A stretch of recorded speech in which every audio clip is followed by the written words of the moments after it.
जय हिंद दोस्तों, Hind focus news में आपका स्वागत है। मैं पलवल से राजेश बैसला। जैसा कि आपको पता है कि देश में लोकसभा के चुनाव चल रहे हैं और उसी कड़ी में जुड़ते हुए फरीदाबाद से भारतीय जनता पार्टी के लोकसभा प्रत्याशी कृष्णपाल गुर्जर जी, जिन्होंने अपने चुनाव प्रचार को बहुत ज़ोर शोर से चला रखा है, गाँवों के दौरे कर रहे हैं। उसी में एक कड़ी जोड़ते हुए जिला पलवल के व्यापार मंडल की तरफ से उनको आमंत्रित किया गया, जिसमें चौधरी कृष्णपाल जी पहुंचे और लोगों ने बहुत ही अपने जोर शोर और बहुत ही उत्साह के साथ उनका स्वागत किया। इसी बीच जितनी भी व्यापार मंडल की इकाइयां हैं, सभी इकाइयों के अध्यक्ष मौजूद रहे और जिला पलवल का व्यापार मंडल पूरा इकट्ठा हुआ, जिसमें मुख्य रूप से सभी अध्यक्ष थे और जिसकी अध्यक्षता बाबू चंद्रभान गुप्ता जी ने की, जिसमें प्रधान बलराम गुप्ता जी, पवन मंगला जी, पवन अग्रवाल जी, बहुत जितने भी पलवल के व्यापार मंडल के लोग हैं या व्यापारी हैं, इसमें जवाहर जी सुल्तापुरिया और सभी बाजार के लोग, सभी व्यापारी इकट्ठे हुए, जिसमें लोगों ने उनका जोर शोर से फूलों की मालाओं से स्वागत किया। उसके बाद कृष्णपाल जी ने अपना वक्तव्य शुरू किया और उसमें अपनी सरकार के द्वारा की गई कार्यों का ब्यौरा दिया और लोगों से वोट डालने की अपील की।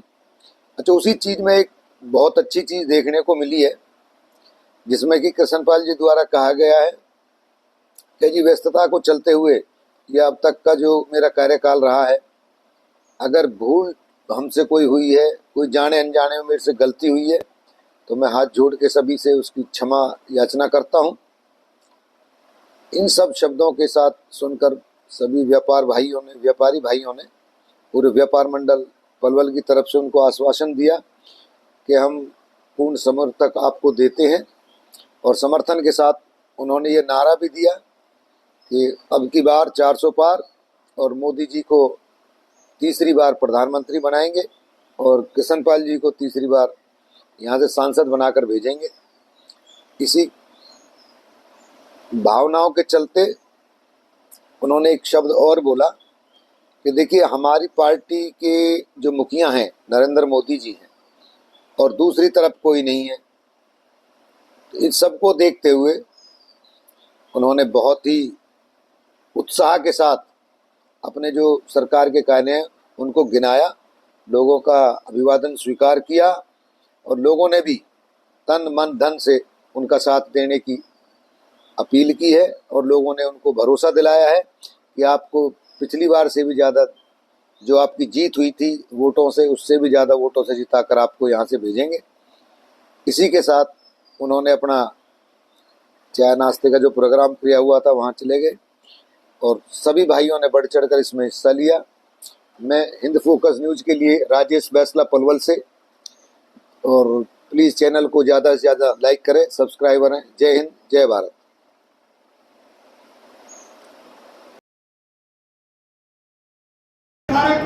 भाजपा परिवार के लोग ये संकल्प इस बात का लिया हुआ है कि मोदी जी के हाथ मजबूत करते हुए चौधरी कृष्णपाल जी को भारत वर्ष में अपनी बार पहली जीत दिलाकर 10 लाख से पार करना है। आप सबका बहुत बहुत धन्यवाद। सारे व्यापार मंडल को बुला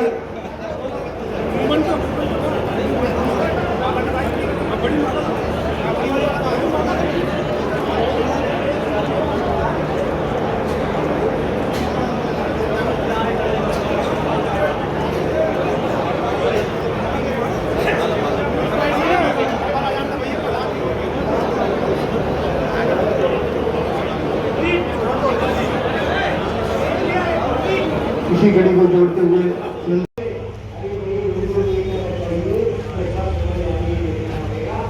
साथियों, राजनीति में एक बात कही जाती है कि हमारी याददाश्त बहुत कमजोर होती है हमें, लेकिन ये बात भूलनी नहीं है।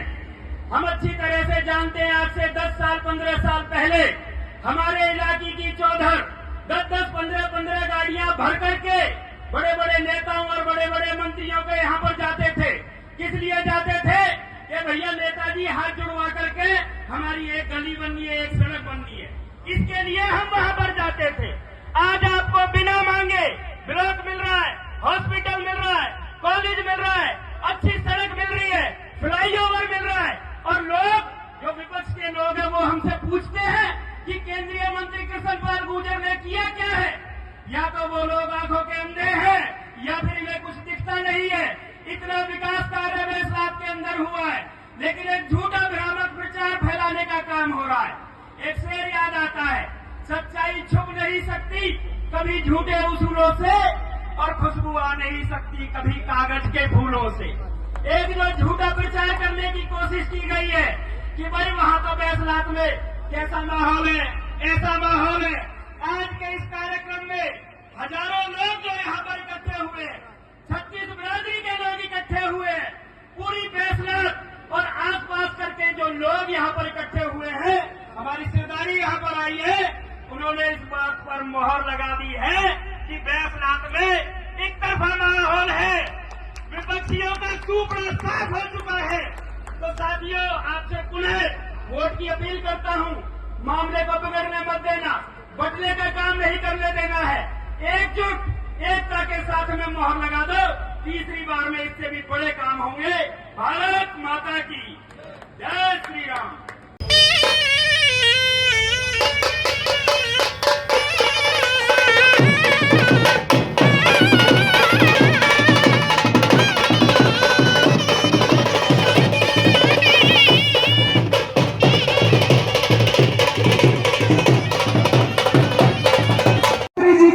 कंधे से कंधा लगा करके उसी तरीके से खड़ा रहेगा जिस तरीके से 10 साल से खड़ा रहा है।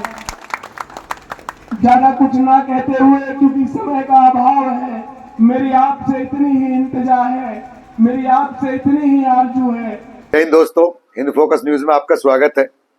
जैसा कि आप सबको पता है, चुनाव का माहौल चल रहा है और इसी चुनाव प्रचार के दौरान जो लोकसभा के प्रत्याशी हैं भारतीय जनता पार्टी के कृष्ण पाल जी, कल उन्होंने बैसलात में एक रैली की।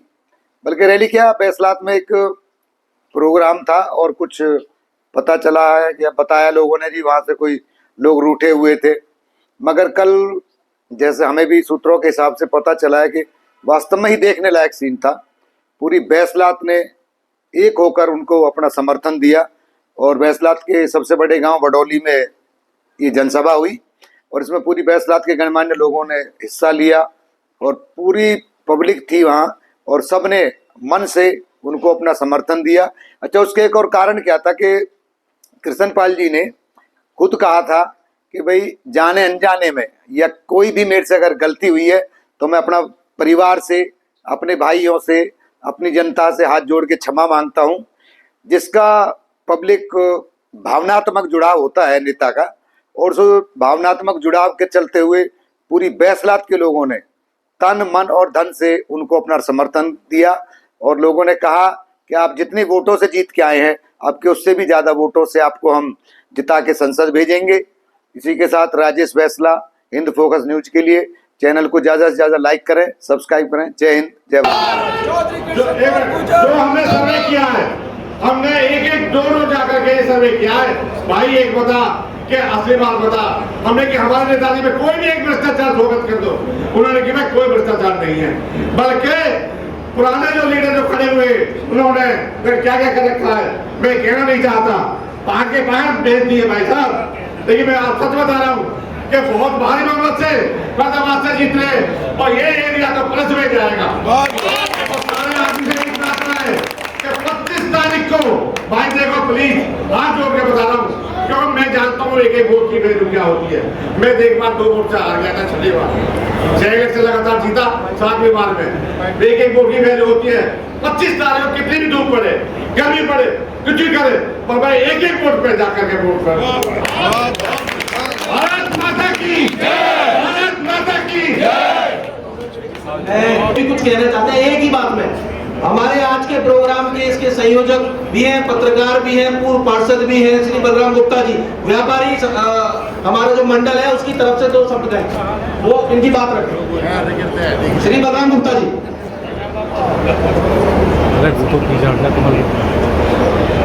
आज की कार्यक्रम के मुख्य अतिथि पूर्व व भावी केंद्रीय मंत्री, मेरे तो पिता समान भी हैं, बड़े भाई भी हैं, और सन 84-85 से अभी पूर्व युवा भी चल रहा हूँ।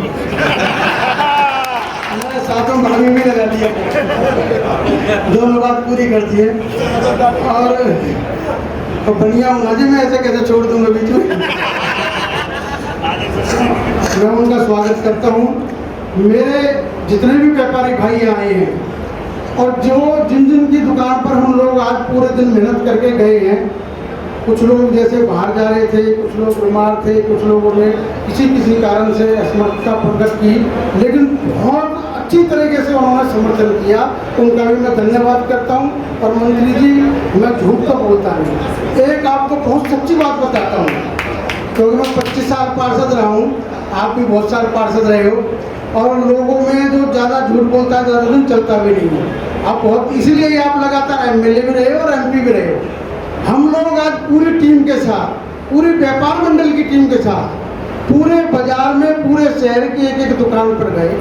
लोग कहते हैं कि मंत्री जी की खिलाफत है। सारे लोग जिन लोगों से मिले वो कहते वोटर तो यहाँ बैठे, खिलाफत का है, मैं ढूंढे समझ नहीं आया। कौन लोग इस तरीके की बातें कहते हैं? एक एक दुकान, एक एक नुक्कड़ पे आज गए, एक एक आदमी ने हमको आपके लिए समर्थन किया। तो मैं अपने व्यापार मंडल की तरफ से, अपनी तरफ से उनका बहुत बहुत धन्यवाद करता हूं।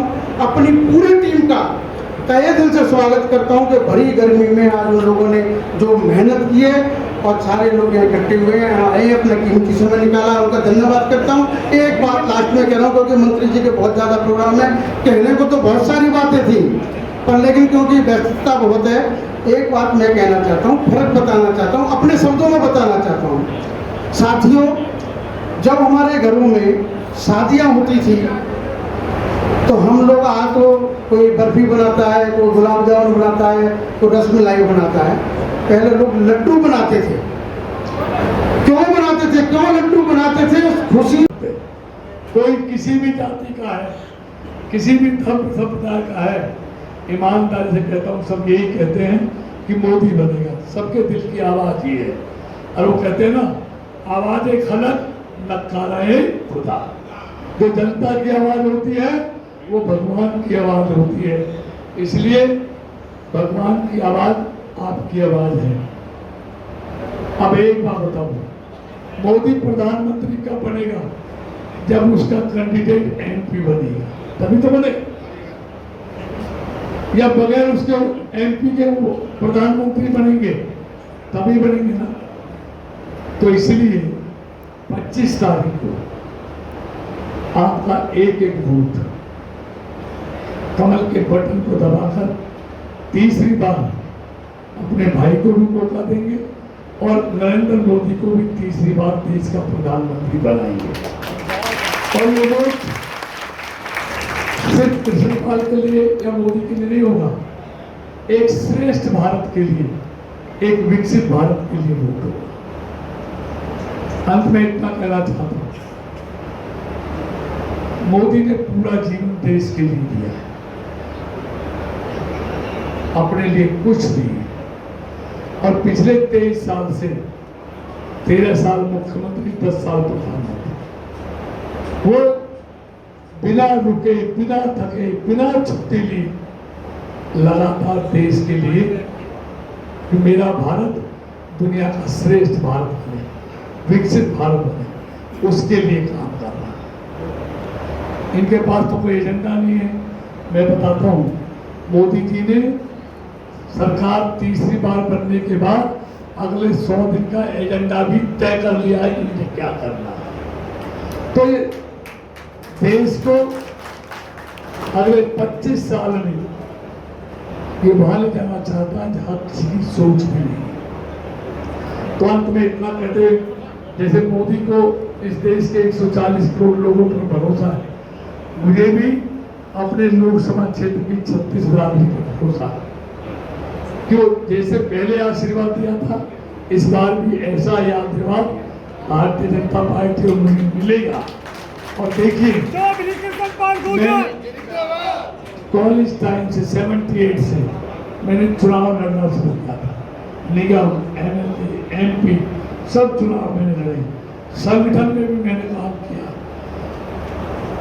मैं इतना कहना चाहता हूँ व्यापारी में, जाने अनजाने अगर मुझसे कोई गलती हो गई है तो उसके लिए आज आपसे माफी भी मांगता हूँ, लेकिन देश क्योंकि मेरे मानता हूँ तो मैं ये मानता हूँ बड़ा आदमी वही होता है, कोई गलती कर दे तो माफ कर दे और गलती हो जाए तो माफी मांग ले, उससे बड़ा दुनिया में कोई नहीं होता। तो इसलिए आइए एक श्रेष्ठ भारत बनाने के लिए 25 तारीख को खुद भी कमल का बटन दबाएंगे और आस पड़ोस वालों को भी ले जाके कमल का बटन दबाएंगे। और मुझे ये मालूम है आपकी ये संख्या हजारों में है, आपके इतने संपर्क हैं, यारी है, दोस्ती है, रिश्तेदारी है और संपर्क है, तो आप सबको मोबाइल पे आप निवेदन कर बनाए उन्होंने 5 साल में, और आज वो बढ़कर कितने हो गए मालूम है आपको? आज वो बढ़कर 23 हो गए हैं। इन्होंने 16 बनाए हैं इन 10 सालों में। एयरपोर्ट दुगने हो गए, 74 से 150 हो गए।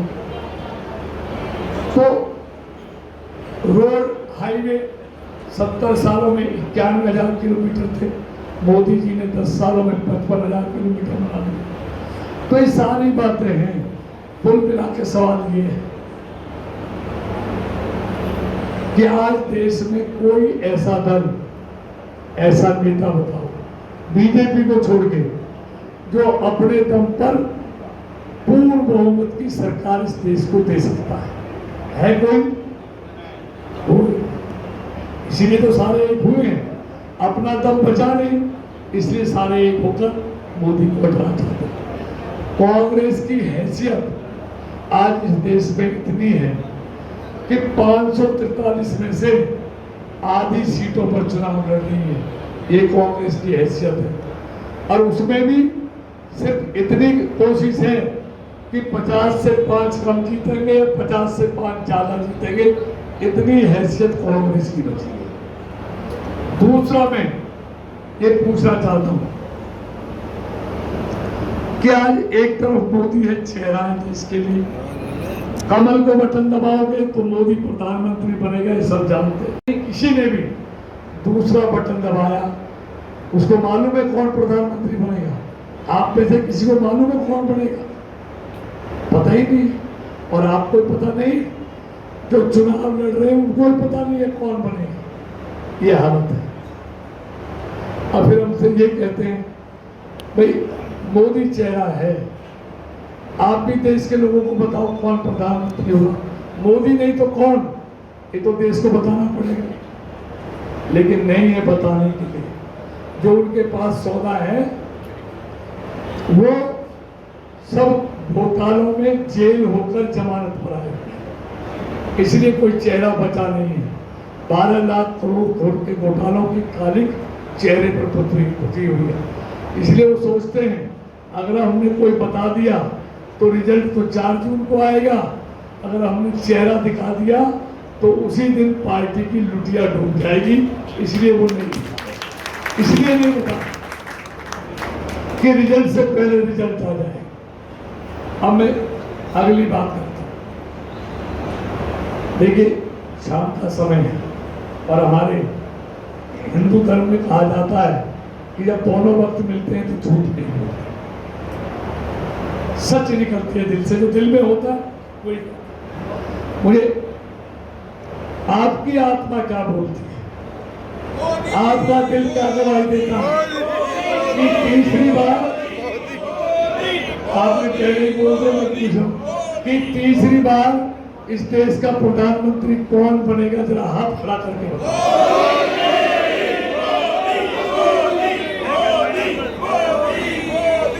जो आपकी आवाज है, ये एक वैचारिक संकल्प अभी और है, जिसकी अभी भारतीय जनता पार्टी ने संकल्प पत्र में, मोदी ने अपनी गारंटी में ये कहा है कि तीसरी पारी में जहाँ भारत को हम दुनिया की तीसरी आर्थिक ताकत बनाएंगे, वहाँ हम इस देश में समान नागरिक संहिता, एक देश एक कानून लेके आएंगे। ये मोदी की गारंटी है। और फिर विश्वास क्यों ना करें मोदी की गारंटी पर? 370 उन्होंने हटाई। पाकिस्तान और बांग्लादेश से आए हुए हिंदुओं को नागरिकता उन्होंने दी। राम मंदिर का निर्माण उन्होंने कराया। तो एक देश और एक कानून भी वो लाएंगे, ये आप यकीन कीजिए। अब लंबी बात हो जाएगी कि देश इन 10 सालों में हर क्षेत्र में कैसे आगे बढ़ा है। सारे आंकड़े मेरे पास हैं, लेकिन सुबह से बोल रहा हूं, जरा जवाब दे रहा।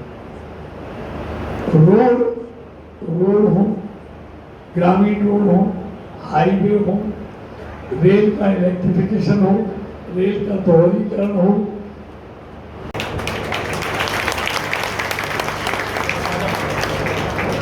आज के इस पार्लियामेंट की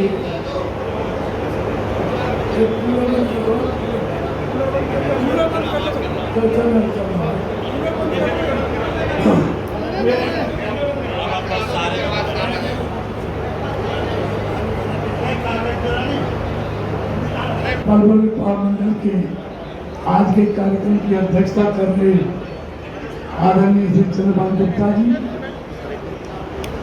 श्री लीलाधर वर्मा जी,